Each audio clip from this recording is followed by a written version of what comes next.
کچھ کہنے اور سننے سے پیشتر آئیے ہم اور آپ مل جل کر انتہائی خلوص و محبت کے ساتھ بارگاہ رسالت مآب صلی اللہ تعالی علیہ وسلم میں جھوم جھوم کر ہدیہ درود و سلام پیش کریں اور پڑھیں اللہم صلی علی سیدنا و شفیعنا و حبیبنا و مولانا محمد و بارک صلاۃ و سلاما علیک یا رسول اللہ صلی اللہ تعالی علیہ وسلم۔ حضرات، آج ہم اور آپ حضور حبیب ملت علیہ الرحمت و رضوان کے عرص چہلم میں حاضری کی سعادتیں حاصل کر رہے ہیں۔ اس وقت اسٹیج پر جماعت اہل سنت کی کئی مقتدر شخصیتیں جلوہ افروز ہیں۔ انشاءاللہ وقفے سے یہ ساری شخصیتیں آپ کے سامنے آئیں گی اور مختصر کلمات میں اپنے تأثرات کو بیان کریں گی۔ آج تقریر کا کوئی موقع نہیں اور نہ ہی تقریر کی نیت سے یہاں ہم لوگ حاضر ہوئے ہیں، بلکہ صرف اور صرف حضور حبیب ملت کی بارگاہ میں چند منٹوں میں خراج عقیدت پیش کرنے کے لیے حاضر ہیں اور اپنے قلبی تأثرات کو بیان کرنے کے لیے یہاں آئے ہیں۔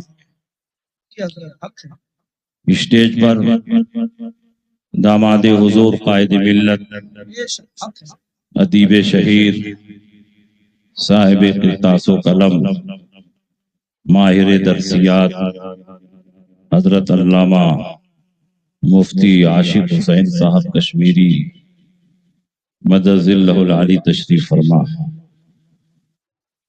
بہت تڑک بھڑک کے ساتھ وہ اسٹیج پر نہیں آتے ہیں، بہت سادے انداز میں آتے ہیں، اور آپ یہ نہ سمجھیں کہ میرا لباس بہت چمک رہا ہے تو بہت قابل ہے۔ وہ سادگی میں ہیں مگر بہت زیادہ قابلیت رکھتے ہیں، اور جو شخصیتیں علم و عمل کی جامع ہوتی ہیں وہ بہت سادگی میں ہوتی ہیں۔ حضرت علامہ عاشق حسین کشمیری انہی لوگوں میں سے اسٹیج پر کسی بھی کونے میں بیٹھ جائیں گے، کوئی تصنع نہیں، کوئی بناوٹ نہیں، کوئی اونچی جگہ نہیں، خاموشی سے آتے ہیں، خاموشی سے چلے جاتے ہیں۔ اللہ رب العزت ان کے خلوص کو، ان کے تواضع کو، ان کی عاجزی اور ان کے ساری کو برقرار رکھے اور ان کو دارین میں مالا مال فرمائے۔ اس سے پیشتر آپ نے حضرت علامہ علی سالم سیوانی صاحب کی تقریر سنی، بہت جامع اور معنی اور بامقصد تقریر انہوں نے پیش فرمائی۔ یہ زبان اور تحریر دونوں کے مالک ہیں۔